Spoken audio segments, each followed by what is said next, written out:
Salaam Alaikum. In the name of Allah, the Beneficent, the Merciful, who came to us in the person of Master Farad Muhammad. We are forever thankful for the great Mahdi and his coming. We thank him for raising up in our midst our divine leader and teacher, the Honorable Elijah Muhammad, the Messenger of Allah. Assalamu Alaikum. It's my morning vlog. There's a lot that on my mind this morning. Driving on my way to work. And just thinking about the things that the Messenger told us. And just how profound some of his wisdom, or all of his wisdom, is profound. But in this case, how it relates to doing for self, and how it relates to constantly contributing to the storehouse of the descendants of our former slave masters, or colonizers, in the case of brown people. Not all white folks are descendants of our slave masters and colonizers. Some of these people come from countries that had nothing to do with that here in the Western Hemisphere. What I'm speaking to is a psychological disorder that bears the markings of chattel slavery, colonization, and a naivety and a faith that we have in a system and a people that have historically oppressed us for centuries. The Honorable Elijah Muhammad said that the black man must do something for himself. Quote, end quote. Further stated that if he does not do something for himself, he will suffer the consequences. What are some of these consequences that the Messenger was speaking of? The list is endless. And the struggle is not to, articulate that the consequences are severe. The struggle is where to begin. In this case, I will, delve into the avenue of employment. Which ties intimately into the avenue of education, or should I say miseducation. And these government-funded schools, which most of us have the displeasure of attending, the brainwashing of our children begins at a very early age. Kindergarten, which comes from Germany, was a government-sponsored program to introduce children to state-sponsored doctrines at a very early age, thereby wrestling away from the parents their sovereign authority to raise their children as they deem fit. This program was brought into the United States of America, I forget which year, but its origin is in Germany. We had men like Horace Mann and Robert Dewey who are on record saying that public education and its purpose should be towards creating a collectivist society wherein the state is the central point. In other words, the state is God. And in these government-sponsored schools, we were programmed. How were we programmed? I mean, when you compare curriculums between how we were taught in Muhammad Temple of Islam. Now, there's a caveat here. I want to just give you a sidebar. We were instructed in Muhammad Temple of Islam, not Muhammad Mosque of Islam. And I know later on, we referred to the temple as the mosque, and the two terms became interchangeable.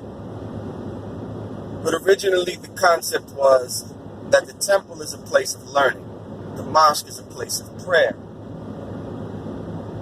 And the temple is dedicated to,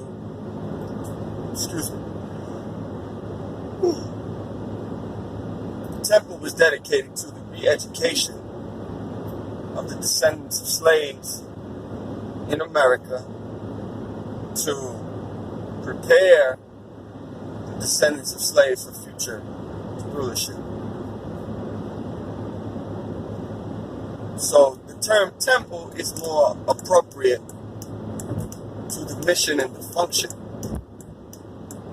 of the teachings of the Honorable Elijah Muhammad, in my opinion. And I'm not saying that the teachers do not have a spiritual component, because obviously they do, otherwise it would not be the nation of Islam.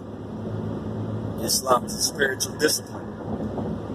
But the focal point in Muhammad Temple was not to teach us how to perform salat and many of the things that you would learn in a mosque, the rituals and traditions. We were taught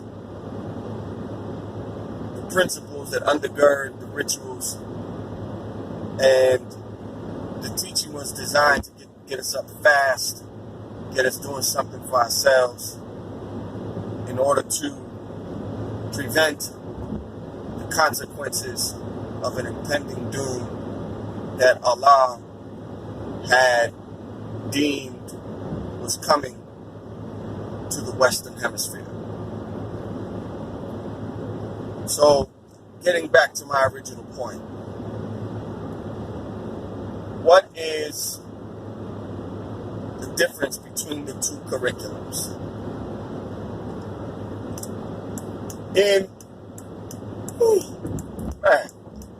Get your 8 hours of rest, people. Don't play with your rest.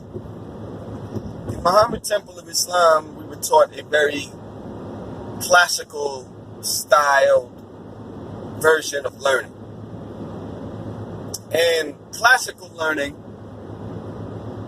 the first stage of learning begins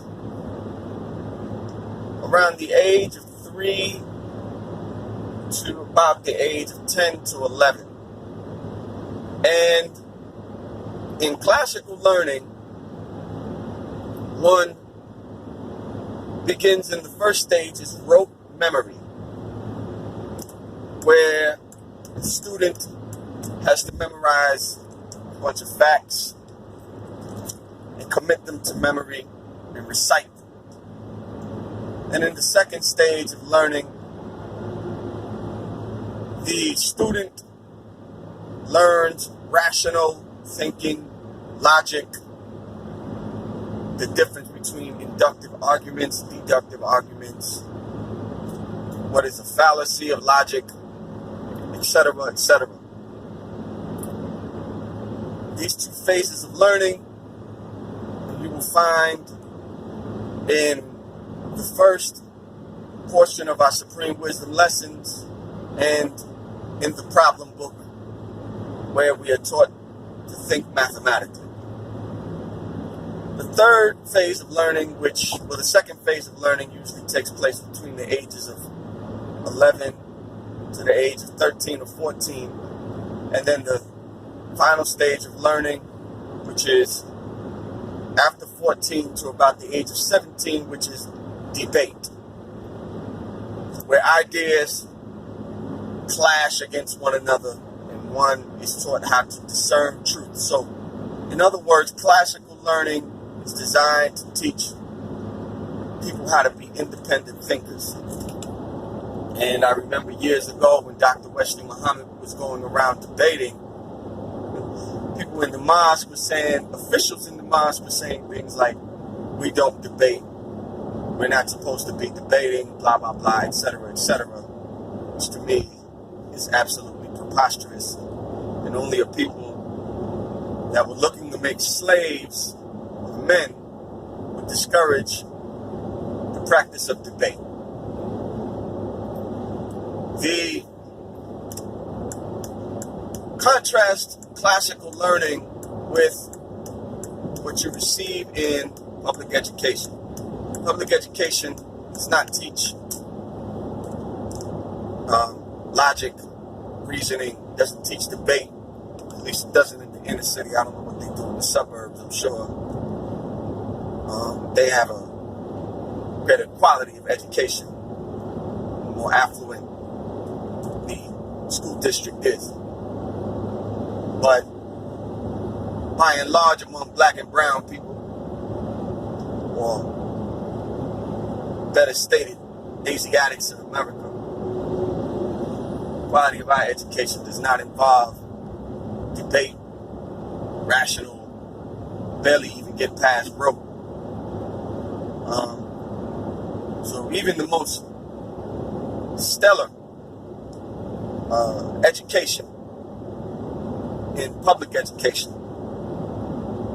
does not provide one with the necessary tools to become an independent thinker. So we become wards of the state, become slavery by another name. So we're taking our time, our energy,